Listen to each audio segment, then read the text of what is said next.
प्यारे साथियों, जय हिंद। साथ ही साथ आप सभी को नव वर्ष की ढेर सारी शुभकामनाएं। प्यारे साथियों, इस वर्ष 2025 के शुरुआत में आपको एक अपने आप से कमिटमेंट करना होगा, निर्णय लेना होगा कि अपना इस वर्ष 2025 को हम अच्छा से अच्छा बनाएंगे और सिलेक्शन लेने का प्रयास करेंगे। अगर वर्ष 2025 में सेलेक्ट हुए आप, तो यह जीवन के लिए आपका सबसे अच्छा वर्ष माना जाए और इसे आप सदियों सदियों तक याद रखें। तो इसके लिए आपको इस नए वर्ष की शुरुआत में अपने आप से एक प्रण करना होगा कि हम नई ऊर्जा, नए उमंग, नए हौसलों के साथ, नए इरादों के साथ इस वर्ष को जिएंगे और तन मन धन से अपनी उपलब्धि, अपनी सफलताओं के बारे में सोचेंगे और अपने लक्ष्य के प्रति कार्य करते रहेंगे ताकि आप उपलब्धि को प्राप्त करें और सफल हो जाएं। तभी वर्ष आपका ये अच्छा होगा। हर वर्ष आते रहते हैं, साल आता रहता है, साल जाता रहता है, दिन आता रहता है, दिन जाता रहता है। कोई वर्ष या दिन या कोई माह तभी आपके लिए अच्छा माना जाएगा कि जब उसमें आप कोई अच्छा कार्य करें या अपने लिए एक सिलेक्शन जरूर ले लें। प्यारे साथियों, हम सभी के लिए नया वर्ष तभी माना जाता है, हम सभी अध्यापकों के लिए, कि जब कोई अपना पढ़ाया लड़का सिलेक्शन लेता है और सिलेक्शन लेकर फोन करता है या फिर आता है कि गुरुजी हम लोग का सिलेक्शन हो गया या मेरा सिलेक्शन हो गया इस पोस्ट पर। उसी दिन खुशी होती, उसी दिन अच्छा लगता है, उसी दिन को नए वर्ष के रूप में हम लोग मना लेते हैं कि भैया आज का दिन हम लोग का अच्छा है। नए वर्ष आते रहते हैं, लेकिन इस नए वर्ष में आपको जरूर अपने आप से एक कमिटमेंट करना है, एक निर्णय लेना है, एक प्रण करना है कि इस 2025 में हम जरूर सिलेक्शन हमारे लिए बन पाता है। आपके लिए ऑफलाइन या ऑनलाइन कोचिंग पूरा 100% देने का प्रयास किया जाता है। मेहनत आप करोगे, सफलता आपको मिलेगी, क्योंकि अध्यापक केवल मार्गदर्शक होता है। अध्यापक केवल मार्गदर्शक होता है, सिलेक्शन उसका बाप नहीं दिला सकता है। सिलेक्शन आपको लेना होता है, सिलेक्शन आप लेंगे, आप मेहनत करेंगे तभी आप सिलेक्शन पाएंगे, सेलेक्ट होंगे। अध्यापक केवल मार्गदर्शक होता है, कोई भी अध्यापक किसी को सिलेक्शन नहीं दिलाता है, बस मार्गदर्शन का काम करता है, बताने का काम करता है कि बाबू ये पढ़ लो, वो पढ़ लो, ये करो, वो करो। आपकी सफलताओं के बारे में बताता है कि आपको कैसे सफल होना है। और जिस दिन आप सफल हो जाते हैं, उस दिन से आपको एक नई दिशा, एक नए रास्ते मिल जाते हैं और आपका जीवन अच्छे से चलने लगा। चलिए, आज के इस वीडियो में हम सभी लोग उत्तर प्रदेश डीएलएड के सेकेंड सेमेस्टर का मैथ का प्रीवियस ईयर का पेपर हल करने वाले हैं। जैसा कि आपको पता है कि सेकेंड सेमेस्टर या फर्स्ट सेमेस्टर या कोई भी सेमेस्टर हो, उन सभी के वीडियो मैथ के बनाकर आपके अपने इस यूट्यूब चैनल पर अपलोड किए गए हैं। यदि आप उन सभी वीडियो को नहीं देखें तो वहां से जाकर उन्हें देख लें और तैयार कर लें। चलिए आइए देखते हैं आज के इस वीडियो का पहला सवाल। तो प्यारे साथियों, देखिए पहला सवाल आपका, अब सेमेस्टर में आपके कुल 25 क्वेश्चन आते हैं, 25 नंबर के क्वेश्चन आते हैं। पूरा सेमेस्टर आपका 25 नंबर का होता है और इसमें भी 13 नंबर ही आपको पाना होता है ताकि पास हो जाए। बाकी जितना ज्यादा आप नंबर पाएंगे वो तो आपके फायदे के लिए कि आपका मेरिट बनेगा, गुणांक होगा, आदि सारी चीजें। बहुत सारे लोग 13 ही नहीं पाते हैं, जबकि ये बहुत ही आसान है, बहुत ही आसान है। 13 नंबर ही पाना बहुत आसान है। उससे ज्यादा 25 में 25 भी पाया जा सकता है, क्योंकि गणित है। गणित में 25 में 25 नंबर पूरे के पूरे पाए जा सकते हैं। चलिए देखते हैं आज के इस वीडियो में पहला सवाल आपका क्या कहता है। ध्यान दीजिए, पहले होता है बहुविकल्पी यानी लघु उत्तरीय। देखिए पहले, सबसे पहले आपको बहुविकल्पी प्रश्न मिलेंगे। 5 प्रश्न बहुविकल्पी मिलते हैं और 5 प्रश्न बहुविकल्पी मिलते हैं। इन 5 प्रश्नों को 5 मिनट से भी कम समय लगता है, हल हो जाता है। चलिए देखते हैं। कहता है पहला सवाल कि भैया एक प्रश्न दिया गया है, इसको वर्ग के रूप में लिखना है। तो देखिए 0.000 और 001 लिखा है, इसको वर्ग के रूप में लिखना है। तो देख लो 1 2 3 4 5 6 अंक पर दशमलव लगा है।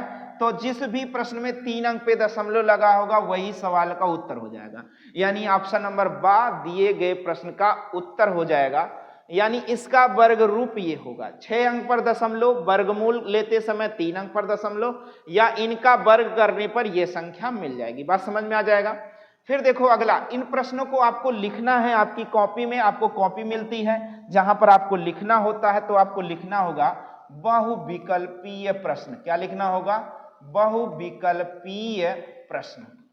बात समझ गए ना, बहुविकल्पीय प्रश्न। उसके बाद आपको क्या लिखना होगा? प्रश्नोत्तर संख्या 1 लिखना होगा। क्या लिखना होगा? प्रश्नोत्तर, क्या लिखना होगा भैया? प्रश्नोत्तर संख्या 1 लिखना होगा। और प्रश्नोत्तर संख्या 1 लिखने के बाद आपको लिखना होगा कि दिए गए प्रश्न का उत्तर बा होगा। ठीक है ना, बात समझ में आ जाएगा। चलिए अगला प्रश्न देखते हैं। इन सब प्रश्नों को आप तेजी से लगाएं, अलग से नहीं लगाने की जरूरत। 3/-4 दिया है और माइनस, ये माइनस माइनस प्लस हो जाएगा तो 5/4 हो जाएगा। और ध्यान रहे ये माइनस जो होता है ये आप ऊपर या नीचे कहीं भी लगा सकते हैं, हर समान होने पर अंश जुड़ जाएगा।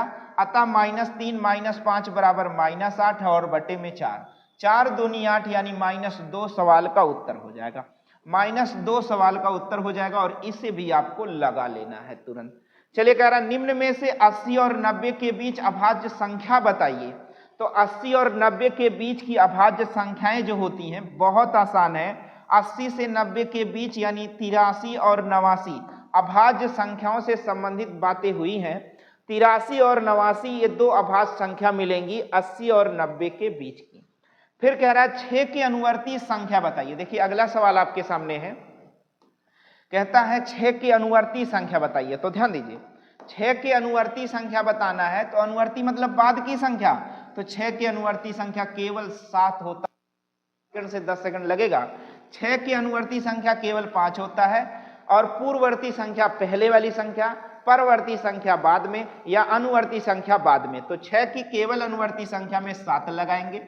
अगला प्रश्न देखेंगे 5वां, निम्नलिखित में से यक्ष अंश का मान ज्ञात कीजिए। ये प्रश्न दिया गया है, निम्नलिखित में से यक्ष का मान ज्ञात कीजिए।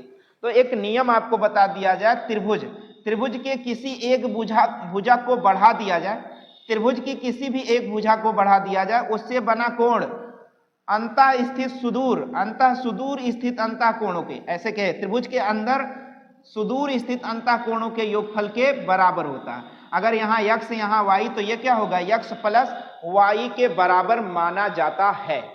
अब देखेंगे यहाँ पर इस कोण को जब बढ़ाया गया तो ये कोण बराबर इन दोनों कोणों के। तो आप देख पा रहे हैं जैसा कि x अंश प्लस में 51 बराबर किसके? 107 के। 51 ले जाकर घटा दें, यक्ष का मान पा जाए। 7 में से 1 गया 6, 10 में से 5 गया 5, यानी इस प्रश्न का उत्तर क्या हो जाएगा? 56 हो जाएगा। क्या ये बातें समझ गए? तो चलिए इस सभी प्रश्नों का स्क्रीनशॉट ले लीजिए और देख लीजिए, कहीं पर कोई कमी हो तो उसे उतार लीजिए।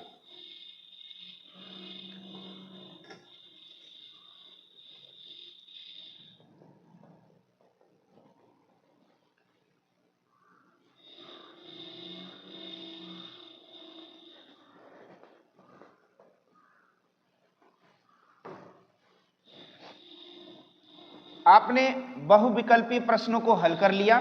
चलते हैं अति लघुत्तरीय प्रश्नों को हल करते हैं। इन सभी प्रश्नों को भी आप बहुत तेजी से लगाएंगे। मैं समझा दे रहा हूं, आपको अपनी कॉपी में लिखना है। अपनी कॉपी में जब आपको जो कॉपी मिलेगी तो वहां पर क्या लिखना है? आपको अति लघुत्तरीय प्रश्न लिखना है। सबसे पहले आपको वहां पर क्या लिखना होता है? अति लघुत्तरीय प्रश्न, अति लघु उत्तरीय प्रश्न लिखना है। ठीक है ना। उसके बाद प्रश्न संख्या डालना है। क्या डालना है? प्रश्नोत्तर संख्या 6 डालना है और इसके बाद हल करना है। अब देखिए हल करने में दिया क्या गया है? 3 विभिन्न चौराहों पर। अब ध्यान दीजिए, यह है आपका प्रश्न दिया गया है कि a की power 5 plus into B minus B की पावर 5 का गुणनखंड कीजिए। कहता क्या है? ध्यान दीजिए, a to the power 5b plus में a minus a b to the power 5 का गुणनखंड कीजिए। क्या करना है? का गुणनखंड। क्या करना है? गुणनखंड करना है। तो ध्यान दीजिए, ऐसे प्रश्नों में आप a और b कॉमन ले लें तो क्या बचेगा, a टू द पावर 4 और क्या बचेगा b टू द पावर 4। देखिए x y लिखा है, a b लिखा है, ठीक है, क्या लिखा है, a b लिखा है, ठीक है ना। अब यहां पर आप देखोगे एक सूत्र काम करता है कि a square minus B square बराबर होता है a माइनस बी और a प्लस बी होता है। इस सूत्र के माध्यम से आप सवाल को हल करेंगे। अब देखिएगा यहां पर a b रहने दिया जाए, a b रहने दिया जाए, इसको तोड़ दिया जाए, a to the power 2 to the power 2 लिखा जा सकता है और यहां पर b की पावर 2 की पावर 2 लिखकर आप रख सकते हैं। पुनः फिर देखिए, पुनः फिर आप ए बी लिख लीजिए और यहां पर 2 ब्रैकेट बनाइए, ए स्क्वायर माइनस बी स्क्वायर, या प्लस वाला पहले रख लीजिए, फिर ए स्क्वायर माइनस बी स्क्वायर लिख लिया आपने। अब देखिए फिर से एक बार इसको भी तोड़ना होगा क्योंकि माइनस वाला टूट जाता है, ए बी और ए स्क्वायर प्लस बी स्क्वायर, फिर आप लिख लें ए माइनस बी और ए प्लस बी। भाई यही तो आप लिखेंगे सूत्र के माध्यम से, ए स्क्वायर माइनस बी स्क्वायर बराबर क्या होता है, ए प्लस बी ए माइनस बी। बस इस प्रश्न का उत्तर हो जाएगा, आपने दिए गए प्रश्न का गुणनखंड कर दिया। क्वेश्चन नंबर 6 था, स्क्रीनशॉट ले सकते हैं। फिर चलते हैं अगले प्रश्न की ओर, क्वेश्चन नंबर 7 की ओर चलते हैं। क्वेश्चन नंबर 7 कह रहा है एक आयताकार मैदान 190 मीटर लंबा तार से घिरा है। अब देखिए एक आयताकार मैदान है, क्वेश्चन नंबर आपके 7 की बात हम करेंगे तो क्वेश्चन नंबर 7 में बात करेंगे तो देखिए क्या कह रहा है, एक आयताकार मैदान है, एक आयताकार मैदान है जिसकी लंबाई चौड़ाई जोड़कर बता रहा है, कह रहा है इसका परिमाप, मैदान 190 मीटर लंबे तार से घिरा हुआ है, यानी इस टोटल लंबाई कितनी है, 190 मीटर दी गई है। चूंकि आपको पता है आयत का परिमाप क्या होता है, तो भैया आयत का आयताकार लिख लीजिए, आयताकार मैदान, आयताकार मैदान का क्षेत्रफल लिख लीजिए आप, आयताकार मैदान का क्षेत्रफल बराबर क्या होता है, तो आयताकार मैदान का क्षेत्रफल होता, सॉरी ये लंबाई दिया ना भैया 190 मीटर, तो आयताकार मैदान का परिमाप आप लिखिए, क्या लिखिए भैया, परिमाप। आयताकार मैदान का क्या लिखना, आपको परिमाप लिखना है, तो आयताकार मैदान का परिमाप बराबर होता है 2l प्लस b होता है। चूंकि 2l प्लस b बराबर आपको 190 मीटर दिया गया है तो आप लिख सकते हैं, ठीक है ना, बात समझ गए ना। इसके बाद आपको देखिए क्या दिया गया है, कह रहा है कि इसमें मैदान की लंबाई उसकी चौड़ाई का 3/2 गुना है, और जो इसके मैदान की लंबाई है, ये वाली लंबाई इसके चौड़ाई का 3/2 गुना है, लो लिख दिए। तो लंबाई कितनी है, 3x/2, यहां लिख सकते हैं ना, 3x/2। चौड़ाई कितनी है, x है, लिख लिए। और आओ जाओ 2 गुणे, अब देखो इनका एलसीएम ले लोगे तो 2 गुणे में यहां एलसीएम ले लिए 2 से 2, अब देखो 2 से भाग, 2 एकन 2, 3 एकन 3 हो जाएगा, 2 से भाग जाएगा, एक बार जाएगा, फिर 1 3 3 प्लस यहां देखो कुछ नहीं तो 1 दूना 2, 2 एकन 2x बराबर में क्या आ गया, 190 मीटर। अब देखो ये 2 से 2 कट गया, 3 2 5x बराबर क्या हो गया, 190। 5 से भाग हो जाएगा 5 से, तो 5 3 15 4 15 4 19, 5/40 यानी 38 मीटर। यहां देखो x का मान आ गया, x माने चौड़ाई, x का मान आ गया 38 मीटर, यानी चौड़ाई कितनी होगी, 38 मीटर। और 3x/2 में 3/2 और x का मान क्या लेना है आपको, x का मान 38 लेना है। 2 19 में 38, 19 3 57 मीटर उस आयताकार मैदान की लंबाई होगी, और चौड़ाई कितनी होगी, 38 मीटर। इस प्रकार से इसे नोट कर लेना है और लिख लेना है ताकि आप पूरा 1 नंबर पाएं। चलिए क्वेश्चन नंबर 7 आपने कर लिया है, स्क्रीनशॉट ले लीजिए, स्क्रीनशॉट ले लीजिए। इसके बाद फिर चलते हैं अगले प्रश्न की ओर। क्वेश्चन नंबर 7 के बाद क्वेश्चन नंबर आपका 8 आता है। क्वेश्चन नंबर 8 आपसे क्या कहता है कि 8x प्लस 21/6, चलिए देखिए क्या कहता है कि 8x प्लस में 21/6 बराबर आपका दिया गया है 3x प्लस 6 को हल कीजिए। कह रहा 3x प्लस 6 को हल कीजिए, क्वेश्चन नंबर 8। ध्यान दीजिएगा, ऐसे प्रश्न में सबसे पहले तो 3 को उठा के इधर कर देंगे तो 8x माइनस 3x हो जाएगा। 21 को उस साइड ले चलेंगे तो 21/6 हो जाएगा, 21/6 हो जाएगा, 21/6 हो जाएगा। ठीक है ना बाबू। अब देखोगे 21/6 यहां पर कितना था भैया, 3x प्लस 6 है, ठीक है ना, 8x 21/6, ठीक है। अब आप देखोगे तो ऐसे प्रश्न में आप यहां एलसीएम ले लोगे तो 6 का 36, 6 यहां देखो एलसीएम 6 आ गया, 1 छक्के 6, 6 का 36 माइनस 21, ठीक है ना। अब देखो 36 माइनस 21 बराबर आएगा कितना, तो यहाँ 6 में से 1 गया, कितना आ जाएगा 5, और 3 में से 2 गया 1 आ गया, और बटे में क्या है 6। बात समझ गए ना। अब यहां पर हल कर लोगे तो 8 माइनस 5 बराबर कितना हो जाएगा, 8 माइनस 3 बराबर 5x, ठीक है ना।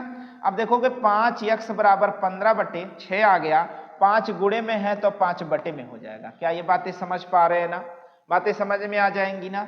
अब इसके बाद भी आप देखोगे तो x का मान आ जाएगा, x बराबर देखो 5 तिया 15, 5 तिया 15, 5 तिया 15 और 3 दूनी 6 यानी 1/2। x का मान क्या आने वाला है, 1/2 आने वाला। x का मान क्या है, 1/2 आने वाला है और सवाल का उत्तर हो जाएगा। बात समझ गए ना। तो स्क्रीनशॉट ले लीजिए, एक बार देख लिया जाए, फिर से चर्चा कर लिया जाए।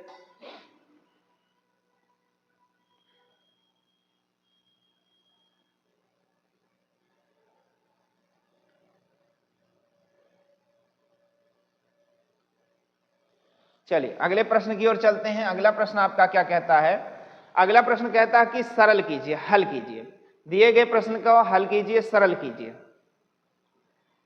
देखिए यहां पर 4 दिया गया था तो वहां आप 4 करके लगाएंगे, मैंने 6 नोट कर दिया है, यहां पर मैंने 6 नोट कर दिया है। अगर आप 4 करके लगाएंगे तो आसानी से लग जाएगा। चलिए उस 4 को भी हल करके लगा देते हैं। यहां नंबर लिखने में गलती हुई, कोई बात नहीं, अगर आप 4 करके लगाते हैं तो क्या उत्तर पाएंगे, जरा देखिए एक बार फिर से।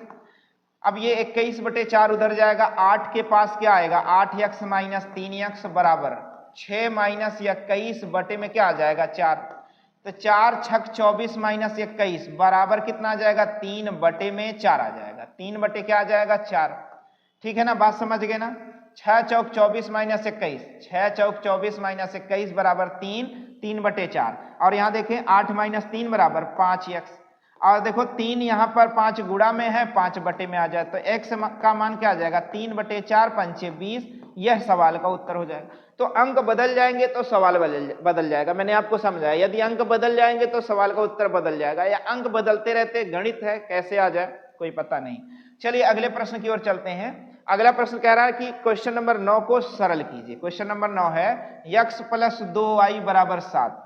क्वेश्चन नंबर 9 के बारे में चर्चा करते हैं। कह रहा है x प्लस, क्वेश्चन नंबर प्रश्न संख्या 9 कह रहा है x प्लस में 2y = 7। अगला समीकरण क्या दिया गया है, 2x + y = 5, 2x + y = 5। कह रहा है इनको सरल कीजिए, इन्हें सरल कीजिए। तो ध्यान दीजिए इन्हें सरल कैसे करते हैं।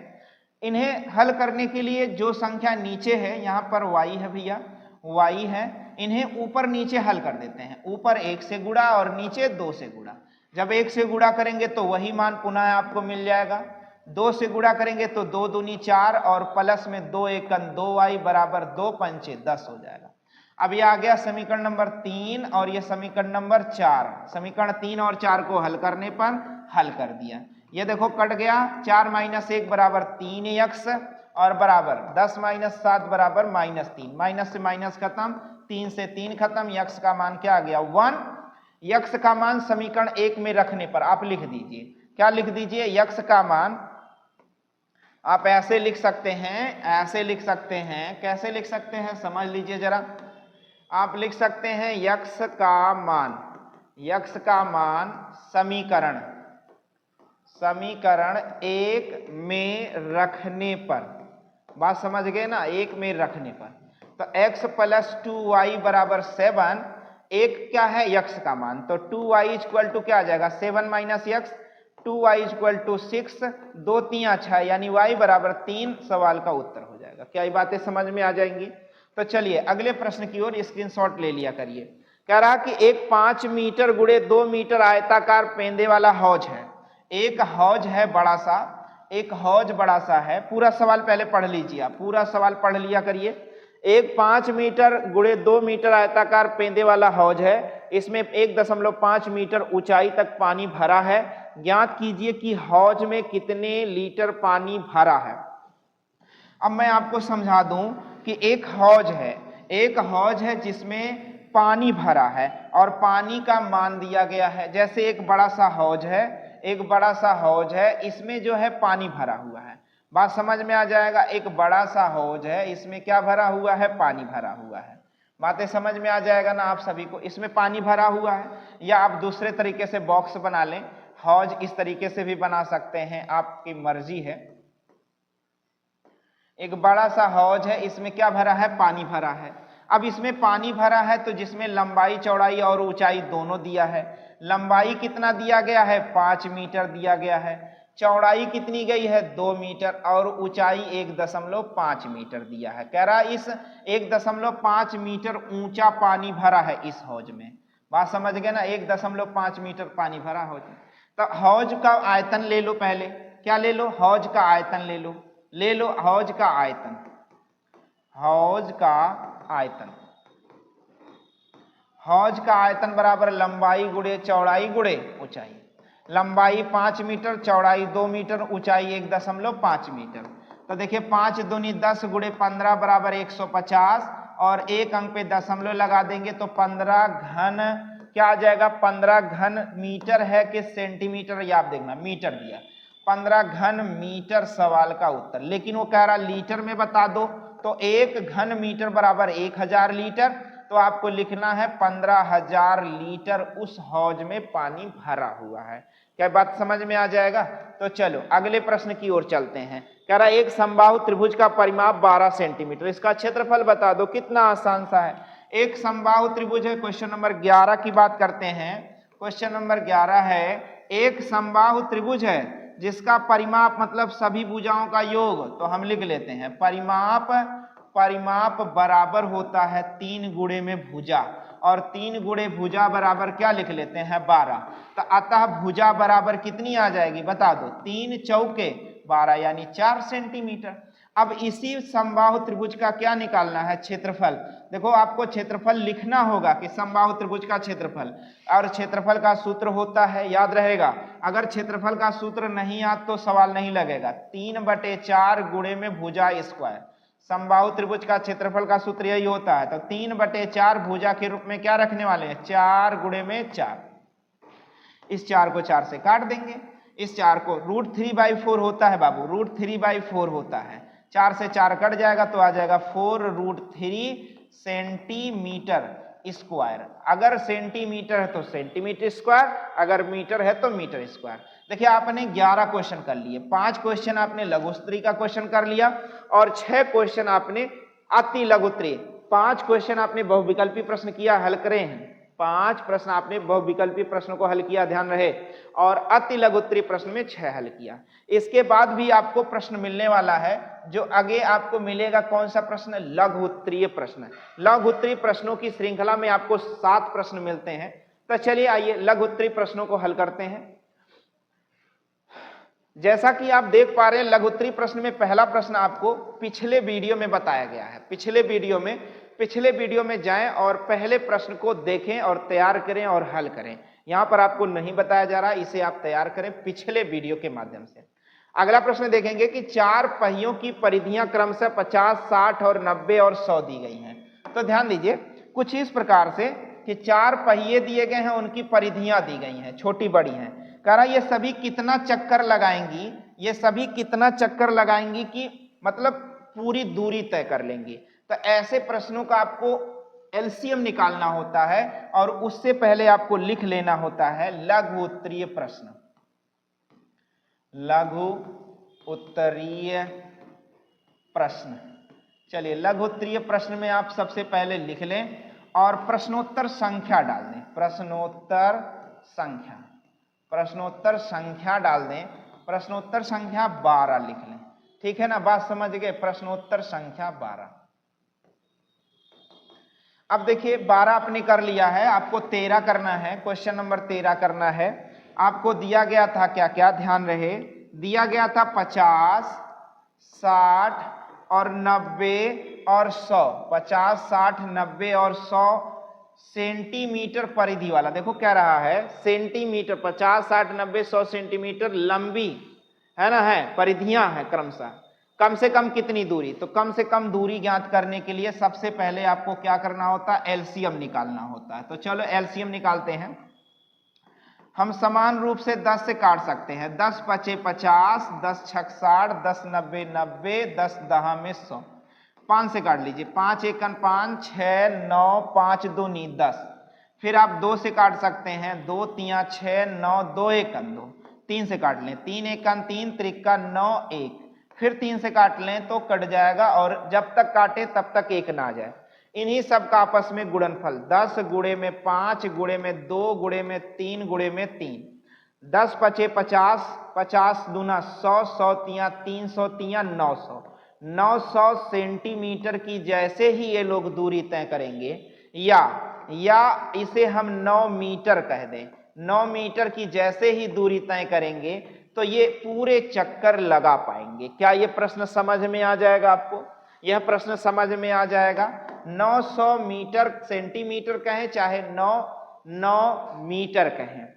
चलिए अगला क्वेश्चन आपका है, क्वेश्चन नंबर 14 कहता है, ध्यान दीजिए, क्वेश्चन नंबर 14 कहता है कि 72 माइनस 38 माइनस 30 माइनस 31 माइनस 60 भागे 4 गुणे में 5 को सरल कीजिए। तो चलिए इसको हम लोग सरल करते हैं। सरल करने में आपको दिया गया है, सबसे पहले आप देखेंगे 72 दिया है, फिर माइनस में दिया है 38 दिया है, फिर माइनस में आपको दिया है 31 दिया है, फिर माइनस में देखे हैं क्या दिया गया है, ध्यान दीजिए क्या क्या दिया गया है। 72 भागे में दिया 38, 72 भागे में 38, यहां पर क्या दिया, भागे में 38, 72 भागे में 38, 72 भागे में 38 माइनस 30, क्या दिया गया है, माइनस 30 माइनस, चलिए यहां पर 30 रखा है बाबू, यहां 30 और माइनस में 31। ये देख लो, ब्रैकेट को समझ के रखना भैया, यहां पर कैपिटल ब्रैकेट है, यहां पर मिडिल ब्रैकेट है और यहां पर स्मॉल ब्रैकेट है। और माइनस में क्या दिया गया है, 60 भागे में 4 गुणे में 5 दिया गया है। ठीक है ना, बातें समझ गए, एक बार मिला लेते हैं।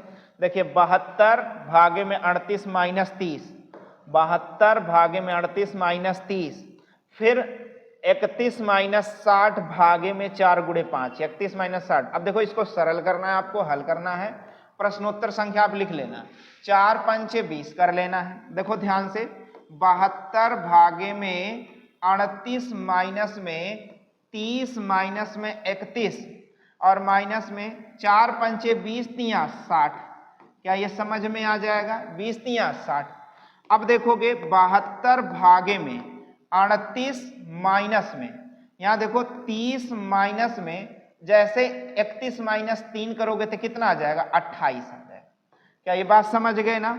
अब देखो 72 भागे में 38, और ध्यान रहे 30 माइनस 28, 30 माइनस 28 बराबर माइनस 2 हो जाएगा, यहां 2 आएगा और बाहर माइनस है तो माइनस हो जाएगा।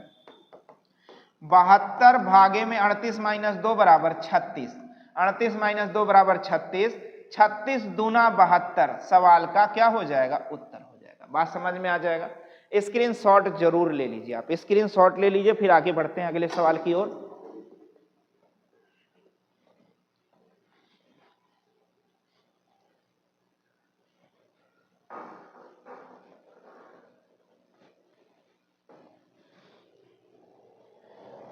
चलिए अगले प्रश्न की ओर चलते हैं। अगला प्रश्न आपका है, कहता क्या है, ध्यान दीजिए, कहता है कि वह बड़ी से बड़ी संख्या बताइए। अगला प्रश्न आपका कहता है कि वह बड़ी से बड़ी संख्या बताइए जिसे 49, 59, 109 से भाग देने पर क्रमशः 1, 3, 5 शेष बचे। देखिए कितना कितना संख्या था, 49, 59, 109 से भाग देने पर, मतलब इनमें से भाग देने पर क्रमशः 1, 3 और 5 शेष बचे। तो जब भी ऐसा प्रश्न शेष वाला आए तो बात समझ लेना, और क्रमशः शेष आए तो पहले इन्हें ही घटा लेना। तो क्या आ जाएगा, 48, यहां आ जाएगा भैया 56, यहां पर आ जाएगा 104।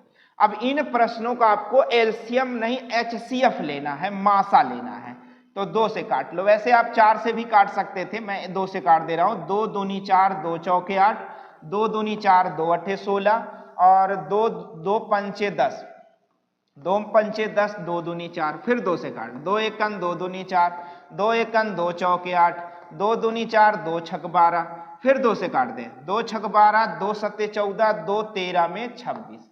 यह आपका सवाल हो गया। बात समझ गए ना।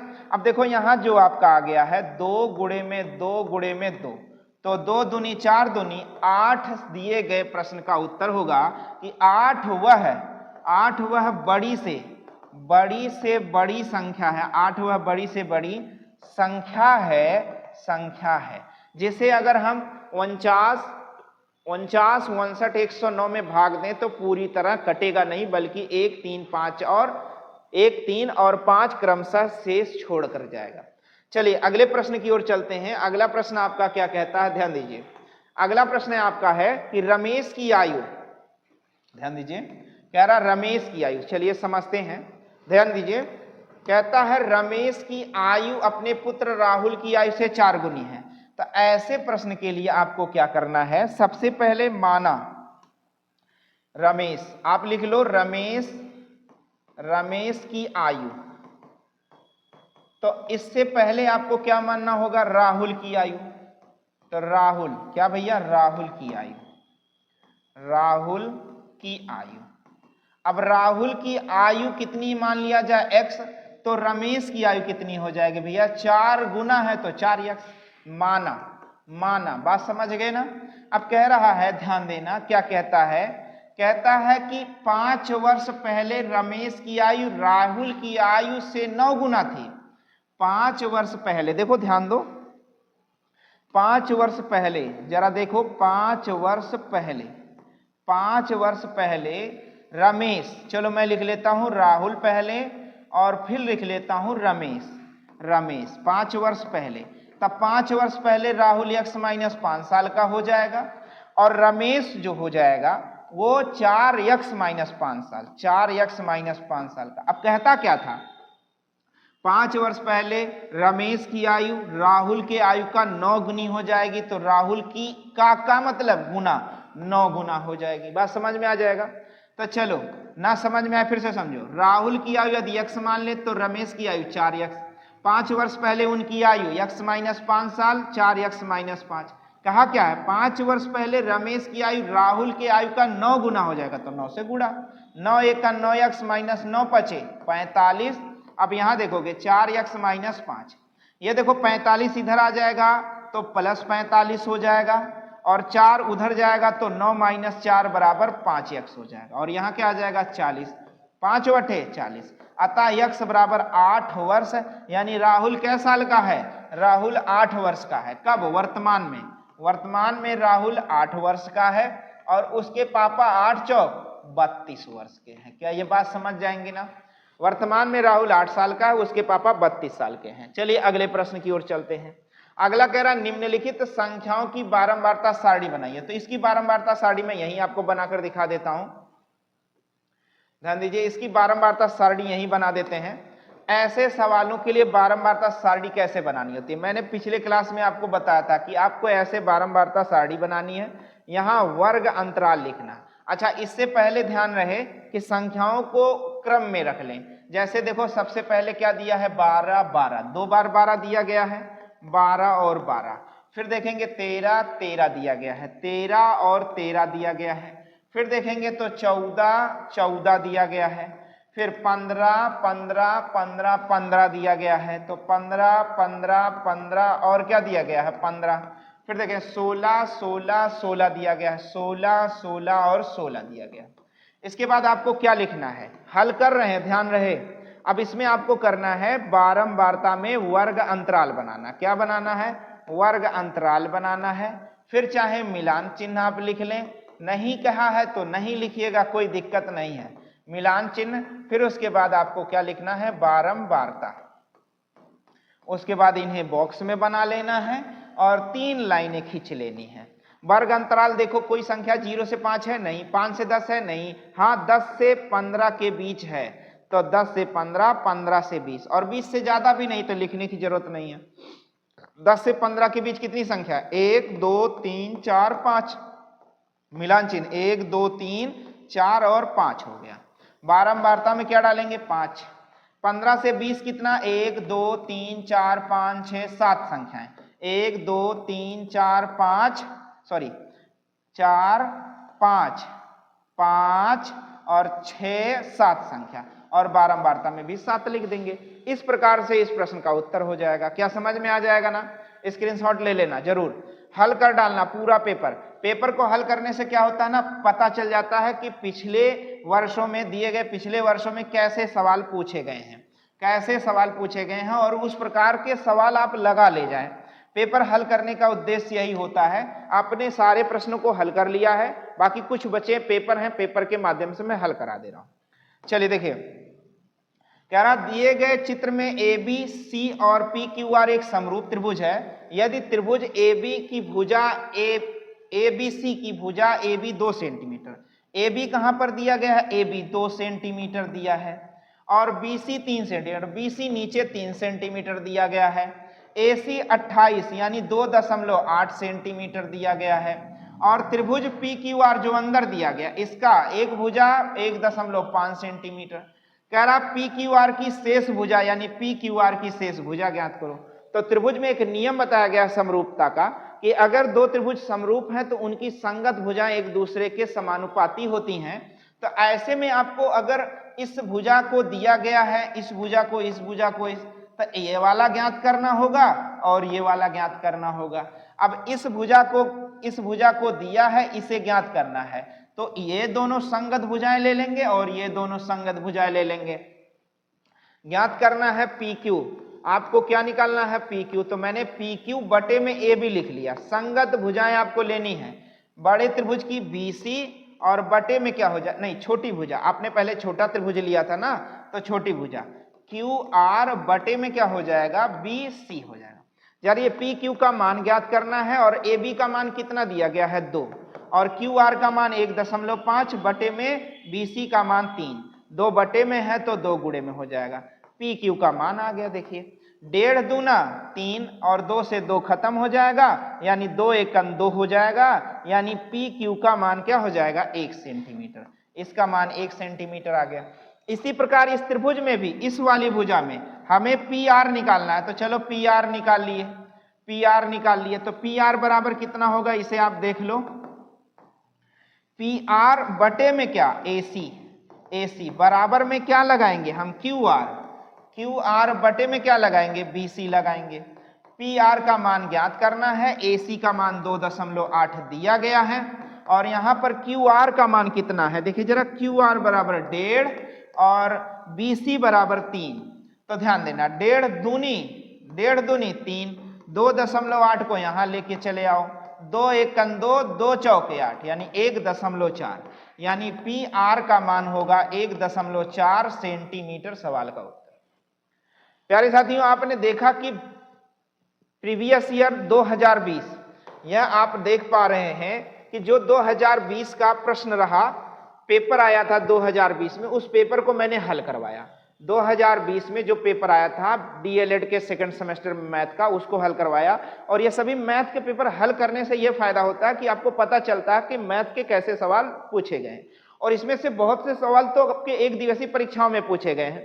तो इस प्रकार से मैथ की कोई प्रकृति नहीं होती है, और पेपर को हल करने का एक उद्देश्य होता है कि पता चलता है कि पेपर कैसे आता है, और इस प्रकार के सभी प्रश्नों को आपको हल कर डालना होता है ताकि आपके आगामी परीक्षा में दिक्कत ना हो। बातें समझ में आ जाएंगी। तो प्यारे साथियों, देखिए मैंने वीडियो के माध्यम से आपको उत्तर प्रदेश डीएलएड के सेकंड सेमेस्टर का मैथ का बैक पेपर यानी प्रीवियस ईयर का पेपर हल करा दिया है। तो आशा करते हैं कि आपको यह वीडियो अच्छा लगा होगा। तो लाइक, शेयर और सब्सक्राइब करना बिल्कुल ना भूलें। साथ ही साथ बेल आइकन यानी घंटा जरूर दबाएं, जिससे हमारा मनोबल भी बढ़ता है, साथ ही साथ हमारे अगले वीडियो का नोटिफिकेशन भी आप तक समय से पहुंचता है। मिलते हैं आपसे अगले वीडियो में, तब तक के लिए जय हिंद।